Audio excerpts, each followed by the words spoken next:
bienvenidos, bienvenidas. Es un gusto tenerlos acá. Entonces, saben que hay un pequeño cambio porque traigo aquí el libro, pero es el fragmento de Franco que está anunciado en el programa que se lo presentar, pero es la primera edición y íbamos a presentar la segunda edición, pero me fallaron el tutorial porque hay un nuevo capítulo, un nuevo prólogo, muchas actualizaciones.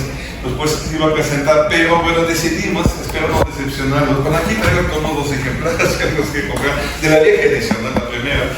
Bueno, alguna reimpresión, pero la primera edición. Pero decidimos presentar dos otros libros colectivos en los dos participo, justo con capítulos que están en este libro, pero en otros lados, pero que están de acuerdo. Pero bueno, ni modo, es que no sabíamos si es bueno presentar un libro, digamos, la primera edición existe, pero la segunda que íbamos a presentar, ¿no? Entonces decidimos mejor, para no, ese ha sido presentado muchas veces en la primera edición, decidimos presentar estos dos libros. Uno se llama Escuela de Frankfurt, esa es la portada, porque también ya existe un físico para Ecuador y algunos lo mandaron pero no ha llegado, que es Desafíos y de Vitalidad de la Teoría Crítica, un libro colectivo de Ecuador, lo participo con incluso con el título mío, que se llama La Escuela de Frankfurt al Muerto, y ese es otro que luego lo hacen en Amacuso, ¿no? Realizar, dando una perspectiva, digamos, desde el sur, es la idea de Amacuse, de Gina Fass, Nicole McVeigh, Ed Simpson, donde sí había este problema, lo mencioné aquí, los editores en el de Ecuador son Santiago M. Sarria y Estefanía C. Apolo, y aquí ya los mencioné. Esa es una editorial estadounidense que se llama Rowling. Entonces, vamos a presentar estos dos libros, insisto, tienen los dos capítulos que están también en ese libro, si los hizo más reciente. Esos dos se publicaron en ese año, hace apenas unos 2 meses, o 3 meses. Pues lamentablemente, el uno de Flores de Macuse incluso ya está en las guardas de México hace como 2 meses, y no lo suelto. No entiendo por qué era de confusión de ellos. La verdad, no me pide. Bueno, está todo, no sé por qué hice todo un esfuerzo, pero no me lo soltaron. Y ya los dos existen físicamente, pero lamentablemente no los traigo. Entonces, ¿con quién empezamos? Porque ustedes no van a presentar en Ecuador, ¿verdad? No en Estados Unidos. ¿Con cuál quieren empezar? ¿Con quién quieren empezar? ¿Sí? ¿No usted empiezas? Pues habla empezando. Sandra Loyola de la Universidad Iberoamericana, ¿no? Nacional de México. Pues adelante, Sandra, la maestra Sandra Loyola. Bueno, gracias. Ya presentaremos en un futuro esta presentación del Café del Banco. Sí, muy bien. Los tiempos editoriales son difíciles. Pero bueno, este contexto está muy interesante, es otra cosa porque es un libro de 400 hojas, no se ve ahí, ¿no? Es un proyecto como bastante ambicioso, se llama Escuela de Frankfurt, Crisis, Desafíos y Vitalidad de la Teoría Crítica. Y bueno, el libro plantea que cuando hablamos de Escuela de Frankfurt nos referimos a un proyecto intelectual que nació de la idea de cuestionar la sociedad y buscar caminos hacia la emancipación, pero a propósito de los 100 años, 100 años después de su fundación del Instituto de Investigación Social, surge la pregunta de si esa teoría crítica sigue siendo vigente. Y este libro es una apuesta por impulsar la reflexión crítica desde Ecuador hacia otras regiones de América Latina, etc. Y los capítulos van organizando un diálogo interdisciplinario, convirtiendo la filosofía en un recurso activo ante la crisis contemporánea, y así la filosofía asume su tarea esencial, como en la introducción dice, liberarnos de certezas que limitan nuestra comprensión, permitiéndonos no solo habitar el presente con mayor lucidez, sino también imaginar y construir futuros posibles de forma reflexiva. Y bueno, bajo el supuesto de que si la teoría crítica no se regresa a sí misma, corre el riesgo de convertirse en un dogma incapaz de responder a desafíos, a desafíos que se están planteando justamente en temas de este simposio, ¿no? Que serían pues la transformación de la sociedad hacia entramados omnipresentes de vigilancia, la interconexión digital de la que hablaban,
Casa lo contemporáneo como una búsqueda obsesiva por estar al día con el presente, más bien se propone marcar un camino que exige tomar distancia de la temporalidad, de lo que estamos inscritos, sin ello implica un alejamiento hacia una vida. A mí me pareció, bueno, creo que este texto que abre tiene, es el texto de Stefan, escritura, ¿no? Ha muerto la teoría crítica. Plantea esa pregunta y me parece muy interesante por el modo en el que Stefan, voy a hablar así directo, ¿no? Lo aborda, porque lo aborda desde una experiencia de vida. Empieza narrando tu propia salida de Frankfurt, tu propia ruptura, no solamente, bueno, física, de separación por completo, sino también ese encuentro, ese conflicto, ese choque emocional, teórico, en el que te encuentras, ¿no? Creo que mencionas desde el 1993. Me resonó muchísimo la feminista de Frankfurt, también esa narrativa, esa narrativa muy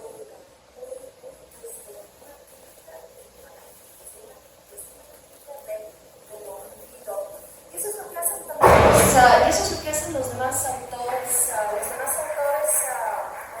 en el texto, y lo plantean desde estos conflictos inmanentes que se viven en la literatura. Entonces, bueno, nos dice Stefan, después de esas notas biográficas, con esa experiencia tan íntima, la verdad sí se siente muy íntimo lo que nos platica.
Sí, lamentablemente solo trae la portada de Instagram, ¿no? Es que les van a mandar, todavía no llega a Ecuador. No es este rojito, ¿verdad?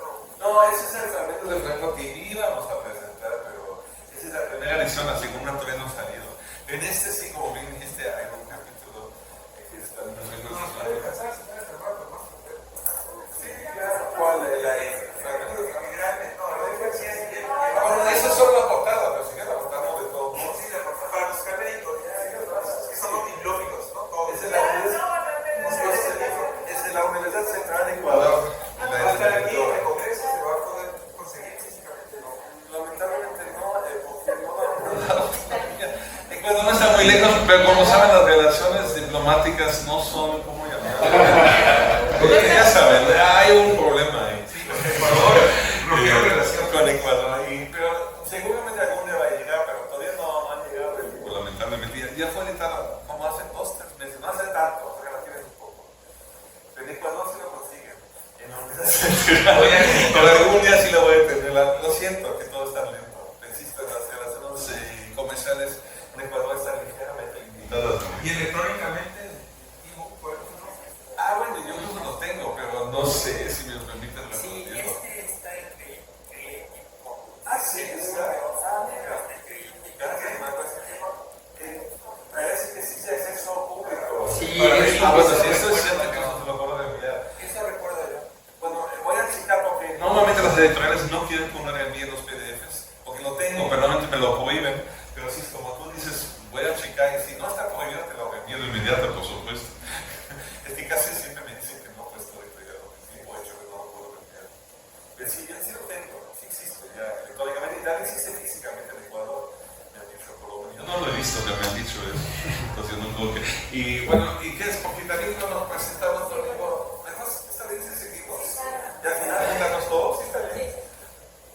O es muy cortado, pero no sé. Sí, bueno, sí seguimos, ¿verdad? Hoy nos hace una pregunta muy corta. No, para estar un poco en materia y hacerlo desde un punto sobre mensaje filosófico, hay un par de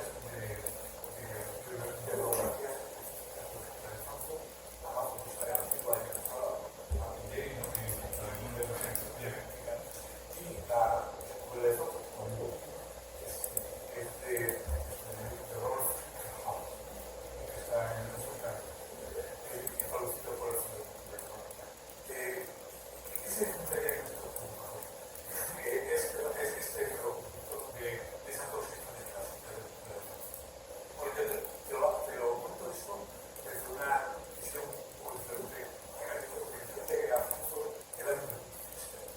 Llegué a Alfonso en el 93 para ver cómo fue un poco pero me lleva a Alejandra antes de los clases de los padres fundadores de la escuela a Angelegui, a Jóvenes, a otros autores que quisieron usar además.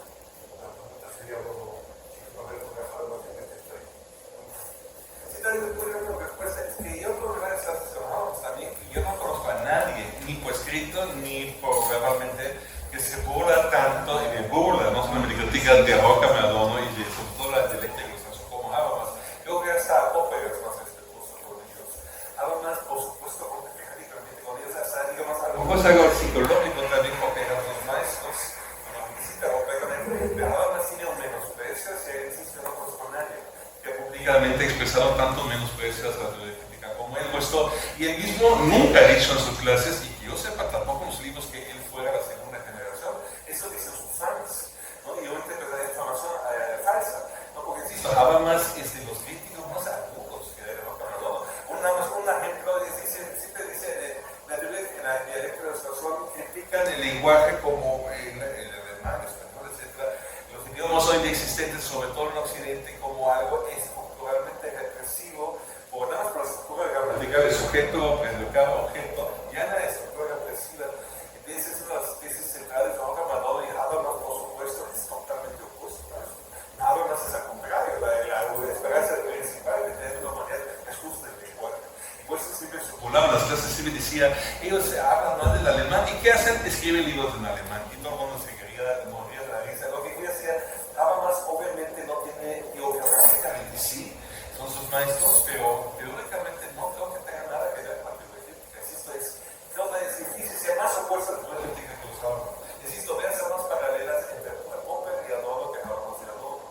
Entonces, porque Habermas entra también en esta línea analítica, pero discute menos, porque Popper discute implícitamente y abiertamente en los congresos de sociología con Adorno. Y lo toma en serio, digamos, ahorita está opuesto a su oposición, pero hay una discusión, digamos, entre dos personas que se respetan, algunos dos antifascistas que han vivido en exilio, etc. ¿No? Y también influye lo biográfico. Habermas obviamente nunca fue el exilio.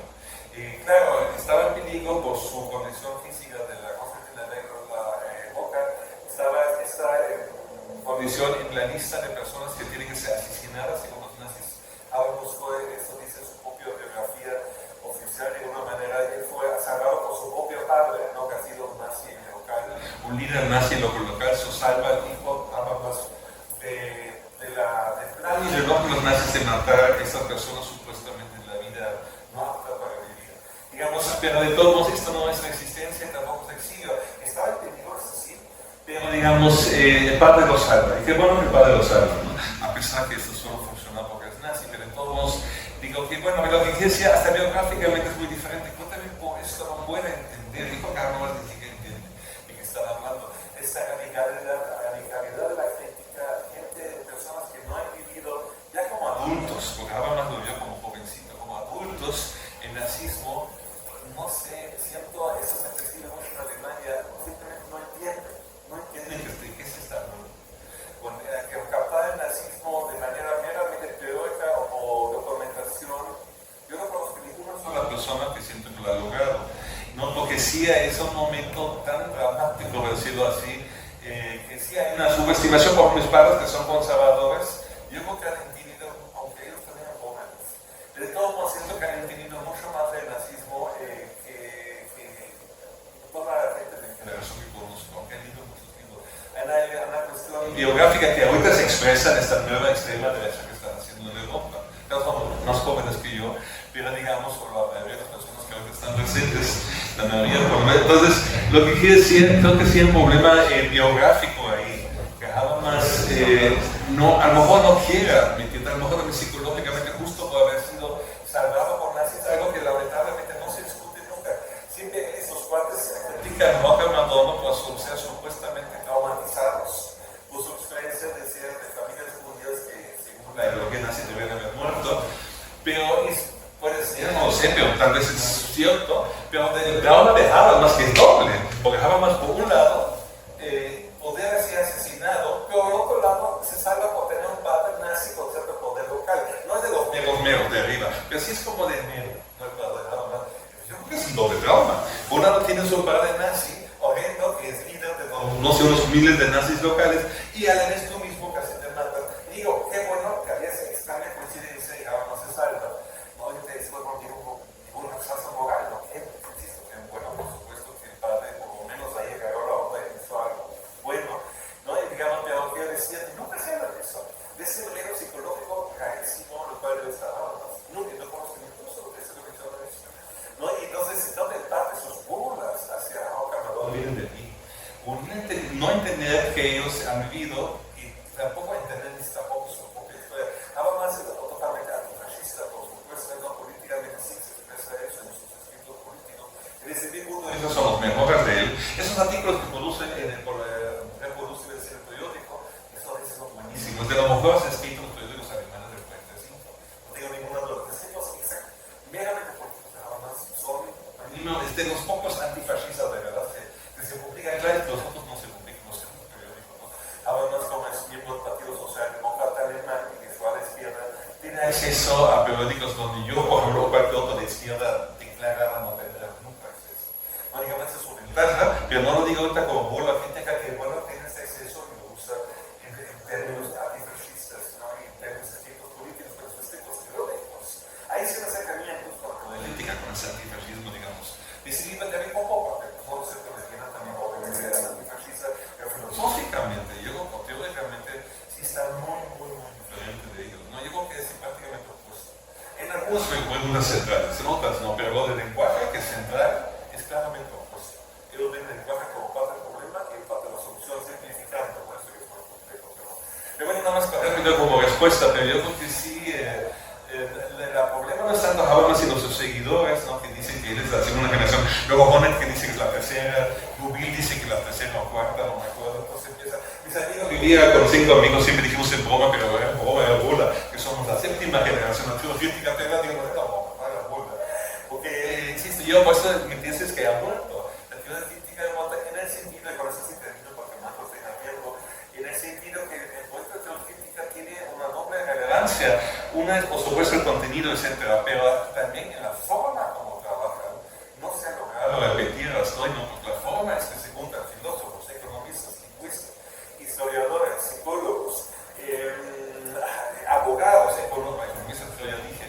Me faltan por unos 5 ciencias más, porque es justo a partir del proyecto de Lukács. Lukács dice, no, Lukács está presente en la primera semana de trabajo marxista, donde empieza todo el proyecto en Alemania del Este en el 23, del siglo pasado, obviamente, en 1923. Lukács, una de sus tesis principales es que la ciencia moderna está dividida en muchas ramas, o facultades, o carreras, no para un mejor reconocimiento de la sociedad, en el caso de la ciencia social, sino por lo contrario. Y la única función, dice Lukács, función de dividir las ciencias sociales en muchas es para que no se entienda la sociedad capitalista. Oye, toman esa idea y dicen, pues hacemos una sola ciencia social, pues el instituto no se llama investigaciones sociales, como ellos de moda, se llama Instituto für Sozialforschung, en singular, Instituto de Investigación Social. En singular es muy importante, es una sola ciencia social. Y Habermas, por supuesto, no puede representar eso. No porque no sea inteligente, por supuesto es inteligente, pero una persona no puede. Necesitas un grupo. La teoría crítica en la nómina que Horkheimer administraba con el dinero de Felix Weil, el argentino, que además le dicen alemán que es argentino, que miente como muchas veces.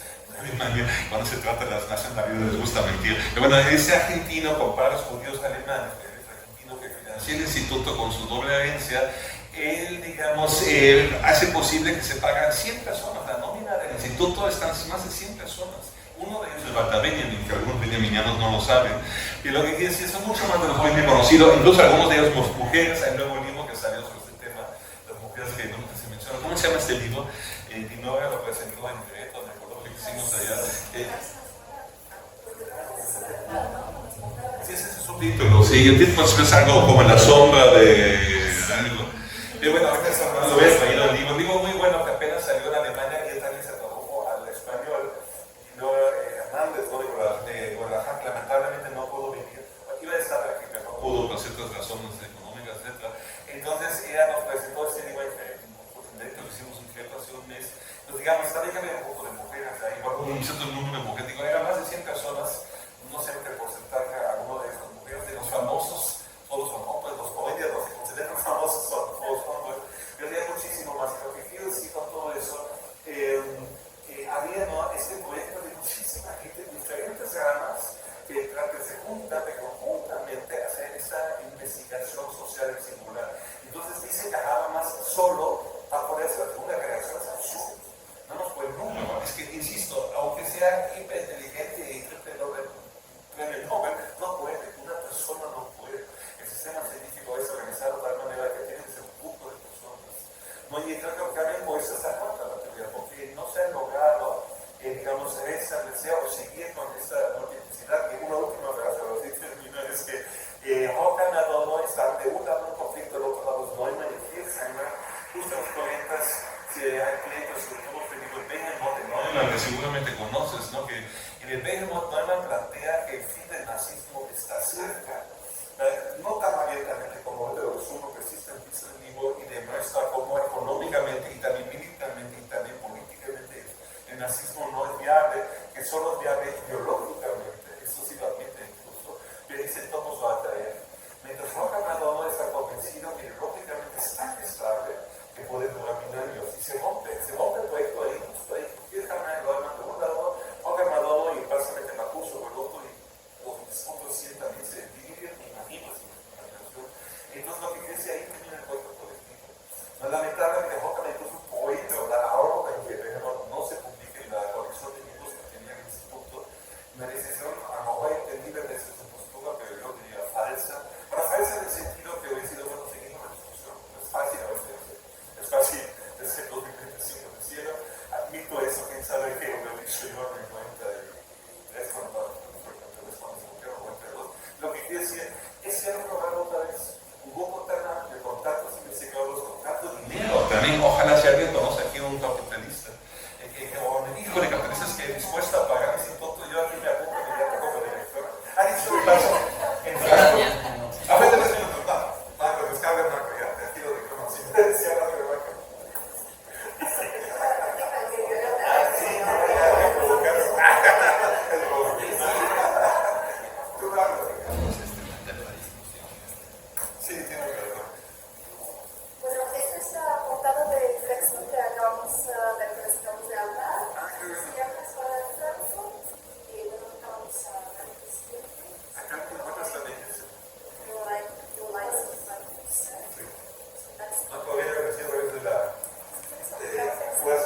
este año.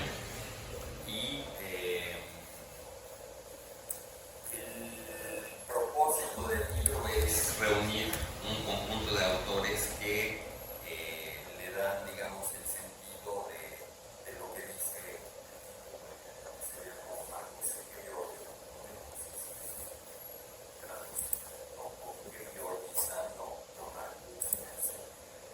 que en cierto sentido es muy apropiado para este simposio de teoría crítica desde las Américas, porque Marcus fue, digamos, de los pocos autores de la escuela de Frankfurt, de la teoría crítica original, que se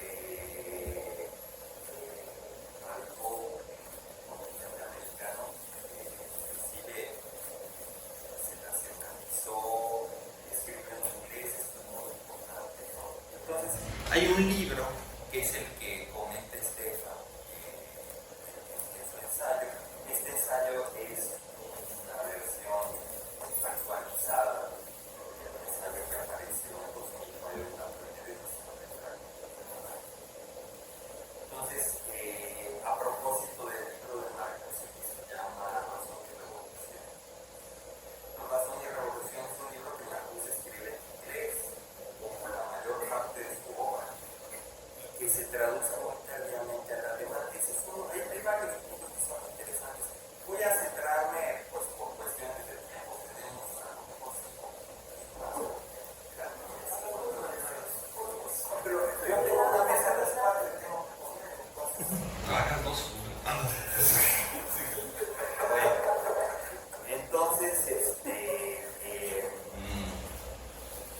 sí, Marcuse escribe este libro en inglés en 1941, es en plena Segunda Guerra Mundial. Y la intención de Marcuse era mostrar cómo no era seria, digamos, la versión común o corriente en la época en los países anglosajones, que el nazismo había sido un poco como la materialización del Estado de esta idea que querían el Estado, de la teoría que querían el Estado. Entonces, un poco ese es el punto de discusión que busca Marcuse y plantea el lado revolucionario de Hegel. Marcuse, por eso se llama Razón y Revolución. Y este sobre todo subraya el lado de el carácter nacional del Estado burgués, el Estado burgués, digamos, revolucionario, porque la época está muy fresca, las grandes revoluciones burguesas incluyen la instauración, digamos, de estos estados modernos burgueses. Y en ese sentido es que quiero hacer un comentario acerca de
la parte más revolucionaria, ¿no? Más subversiva y difícil, ¿no?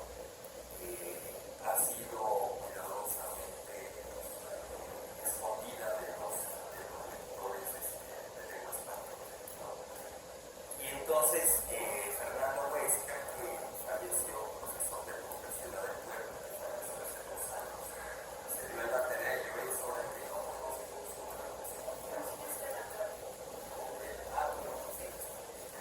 bueno, pues ese es lo que hay que estudiar ahora, ¿no? Hegel y por supuesto Marcuse y los comentarios tan inclusivos de autores como Stefan Gantner, ¿no? Al respecto, para recentrar la discusión sobre el Estado capitalista en los conceptuales. Ya por falta de tiempo ya no voy a entrar en más detalles, ¿no? Ahí la dejamos. Muy bien, muchas gracias. Tal vez si abrimos la posibilidad de si alguien más quiere hacer pregunta o comentario o algo. Otra vez, rápido, un comentario sobre. Yo, en lo personal, creo que en esta parte es, no sé si quieres la palabra, republicana, si no en ese entonces, no republicana en el sentido de la república, en contra del feudalismo, no de los estadounidenses. De Hegel, creo que Hegel muchas veces es más crítico hacia el capitalismo y hacia la sociedad burguesa que el mismo Habermas, justamente. No, y Honnet ni habla. No, estoy mucho, aunque Honnet se autoconsidera más de izquierda que Habermas, obviamente es mucho más de la derecha. Y mucho menos crítico. No, Honnet, yo no sé ni siquiera si cuenta como socialdemócrata, no sé si es miembro del partido. Honnet es más onda verde. No, y los verdes, pero ese es todo un tema, los verdes. Pero los verdes, el partido verde alemán empezó de izquierda y se versusó constantemente. Ahorita el mejor es representante de la clase media ilustrada. Pero digamos, creo que en Honnet no hay gran cosa que encontrar, porque justo su lectura de Hegel creo yo es absolutamente errónea, porque Hegel, el reconocimiento es aquello que se puede quitar, ¿no? Cuando se hace la revolución, el derecho a los derechos se reconoce por la población y que pasa en la Revolución Francesa, le quita el reconocimiento, claro, y pasadita le corta la cabeza. Pero lo principal es que le quita el reconocimiento, esta hombre no entiende. Honnet dice, yo también quiero reconocimiento, eso mismo se llama lucha por reconocimiento. En alemán, Kampf von Anerkennung, no sé si suena la palabra Kampf.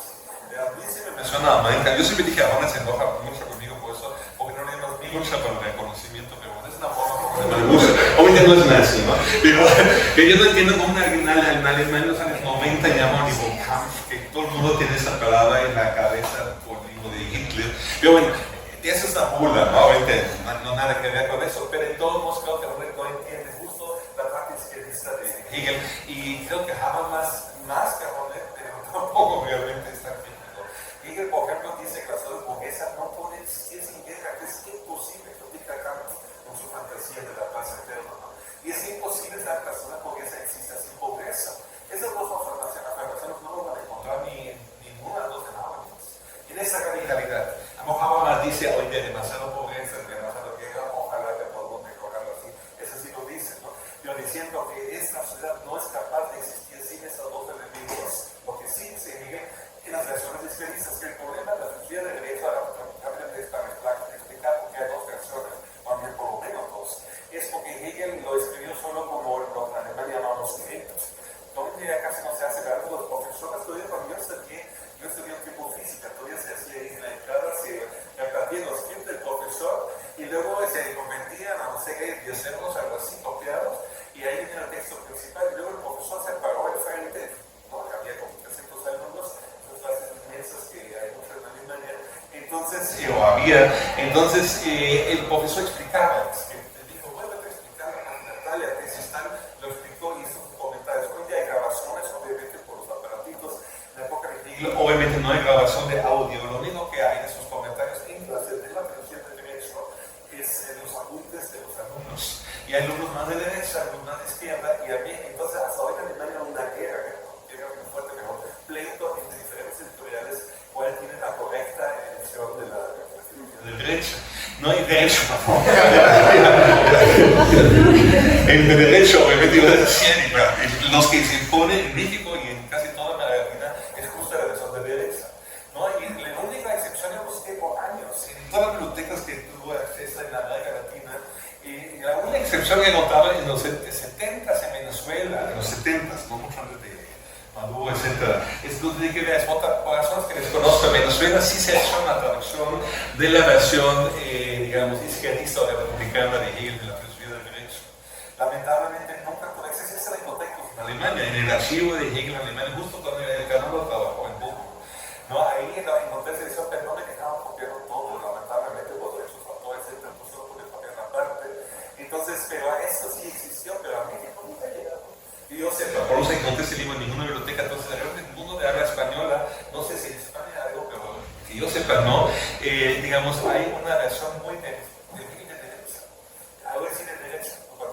Y yo, por ejemplo, y voy a terminar con una frase sobre Bolívar y Sánchez Vázquez. No, Bolívar y Sánchez Vázquez, dos autores mexicanos que estimo mucho, los dos tienen una versión muy crítica, de uso demasiado rechazo a Hegel. Nunca la entendí hasta que vi esto de las versiones de los textos. El hegelianismo que en México es algo a personas como Fernando Huesca, que mencionaste, que no, Fernando es la excepción, y que bueno, pero salvo estas muy pocas excepciones, los hegelianos mexicanos son, no sé, de derecha muy fuerte, pero no es conservadores, va a ser un poco más cauteloso, ¿no? De izquierda no conozco ni uno solo. Pero en Alemania o otros países es bastante común el hegelianismo de izquierda, o también el marxismo hegeliano, también se llama a veces, ¿no? El marxismo alemán. Esto en México, yo no lo he visto nunca, el marxismo hegeliano existe, y creo que tiene que ver en parte por el problema de la traducción. No sé si fue a propósito o nadie se dio cuenta, no sé si fue, Carlos, etc., esa gente, los hegelianos españoles que se exiliaron aquí, claro, eran gente conservadora, por supuesto, no eran marxistas. Entonces, a lo mejor tiene que ver con eso ya es especulación, lo que estoy diciendo ahorita, pero no, los hegelianos prácticamente, todo que yo conozco, por lo menos, que son conservadores, no también son extremos, pero no son de izquierda, sino cautelosamente, no son marxistas mucho menos. Sí, pero bueno, entonces, yo creo que en ese sentido habría esta discusión porque. Y hago una última frase, no le digo siempre digo eso, ¿verdad? Pero una última frase, yo creo que ahorita va a sonar un poco priista, pero no soy priista, incluso este partido casi me corre del país por algunos de sus representantes, no soy priista, pero de todos modos voy a decir lo siguiente, yo creo que leyendo a Hegel entendí mejor el PRI, la verdad, porque en México siempre se decía el PRI ha comido el Estado, yo creo que fue un gran error decir eso, yo creo más bien que el PRI era el Estado. ¿No? Y para bien y para mal, por supuesto, en gran parte para mal, pero en una pequeña parte también para bien, insisto, no es propaganda en favor de ese partido, pero creo que hay que entender eso, el PRI tenía que cumplir cierta función estatal, de una cierta orden, de una cierta organización, que da cierta orden, que no todo se hace con las armas, que no todo se hace con los golpes, sino había reuniones, se encuentran el sector empresarial, el sector campesino, el sector obrero, y ahí es cierto que en el Parlamento normal europeo se hace en el Parlamento, en México se hizo dentro del PRI. Se puede criticar como antidemocrático, y a lo mejor lo era, pero por lo menos había una esfera de negociación, que hoy creo que ya no hay. Lo hay de manera muy rudimentaria, y digo, exagero un poco, no sé, ahí ya no hay tal cual, pero hay mucho menos, por lo menos, y creo que ese es el gran problema, pues esto se arregla todo, no todo, pero mucho por las armas. ¿No? Estoy un poco exagerando, por supuesto, estaríamos aquí no sentados, sino evidentemente había algo del otro. Si han estado de pues estamos aquí en la universidad sentados y podemos discutir sin que nos amenacen de muerte, de todos modos. Si hay una, y insisto, no es la defensa del periodismo, sí, pero creo que sí lo que haría falta justo leer aquí. Y en su versión izquierdista y darse cuenta que no necesitamos un estado funcional, pero estado de verdad, no rollo, no un estado de verdad funcional para limitar los males del capitalismo. Esa es la tesis principal de la teoría crítica sobre el nazismo, es que es una sociedad burguesa sin Estado. Eso dice la teoría crítica sobre el nazismo. El nazismo es tan brutal por la sociedad civil que se autoorganiza. Es lo peor que nos puede pasar, lo peor. Porque lo digo un poco que en México los 80s, con muchos otros países, había esta idea muy ingenua de las ONG, la sociedad civil, tiene que controlar el Estado. Y es exactamente lo contrario. Es el Estado tiene que controlar la sociedad civil. Porque la sociedad civil no son las ONGs buena onda, o la CONAD en su buena época, ahora sí. Para la sociedad civil es la Coca-Cola, ¿no? Es Salinas Pliego, etc. Eso es la sociedad civil. Nosotros también lo somos, pero ustedes han invitado a desayunar, hablo, Claudia, a mí no. Tampoco a Salinas Pliego o a sus cuates lo invitan cada rato y no es crítica. Simplemente así funciona la sociedad capitalista. Por supuesto, la sociedad civil son sobre todo los capitalistas, claro, porque tienen un poder económico que nosotros ni todos los gobiernos juntos teníamos ni el 1% del poder económico que tiene Salinas Pliego solito. Entonces, por supuesto, no nos invitan a desayunar. Insisto, no por mala onda, simplemente porque somos irrelevantes. No tenemos empresas grandotas con miles de empleados que podemos retirar de una a otra, etc. Por eso no nos invitan a desayunar. Entonces, por eso nosotros somos la parte irrelevante. Discúlpeme, no me odien, pero no somos la parte irrelevante. Relevante, y no es juicio moral, pero así es. Y por eso el Estado tiene que controlarlo, justo de evitar que aquellos, aparte de donar, sacan también armas y sus grupos armados como él debe hacer. Y si alguien a ver, le pasa en la boca, se muere, como pasó con el alcalde de Huaco, ¿no? Simplemente te mueres si dices de más, ¿no? Así pasó en México, ¿no? Eso se llama democracia. Entonces, lo que quiero decir es que el Estado tiene que controlar la sociedad civil. Esa es la idea de ley. Tiene que poner alto. Si alguien dice, voy a usar las armas, dice, no, te meto al bote. Si tú usas las armas fuera de las instituciones establecidas, te voy a encarcelar, ¿no ves? ¿No? Entonces, esa es la idea del Estado fuerte que se malinterpretó muchas veces como el Estado autoritario, ¿no? Y esa Mapu se enseña muy bien como el Estado fuerte es justo para evitar el autoritarismo, si posible, evitar el autoritarismo de los capitalistas y de la sociedad civil, ¿no? El capitalismo, como ustedes saben, es profundamente autoritario porque ninguna empresa capitalista permite que se vote. No sé si me dicen una, voy a ir de inmediato a conocerla, pero por supuesto la democracia termina en la puerta de entrada a las fábricas, que es el 90% de la guerra económica que pasa ahí, es totalmente antidemocrático. El capitalismo es profundamente autoritario, un solo tipo decide por qué, porque le dona la de su parte, por eso decide. Muchas veces sí que ellos mismos han trabajado, ¿no? Entonces, como Donald Trump, por ejemplo, Donald Trump es rico por su papá, no por él es pésimo empresario, ¿no? Pero su papá era buen empresario, ¿no? En el sentido de acumular mucho dinero. Entonces, lo que quiero decir, esa es la idea de que no solo se entiende que se urge, bueno, no sé si solo, pero se entiende muy bien con los hegelianismo de izquierda. Lo que necesitamos en el Estado, no para que nos reprima, sino para que evite la represión de los capitalistas, ¿no? Y en México, con el 68, el Plaza de las Tres Culturas, el 2 de octubre, todo eso, y el PRI, que por supuesto ha sido represivo, hay una fijación en el Estado, y se piensa que el Estado es la represión. Y insisto, que sí hay un Estado. La represión no está diciendo que no, pero el problema principal no es el Estado, el principal son los capitalistas que hoy día ya amarran. Lo que no vemos, los narcos, los llaman narcos, son capitalistas. Son capitalistas que decidieron amarse. Los llaman narcos porque suena feo llamar los capitalistas. Son capitalistas con ejércitos privados. Esto es lo que está pasando en México, ¿no? ¿Perdón? Eso era hielos. Bueno, gracias. Entonces, nos vemos.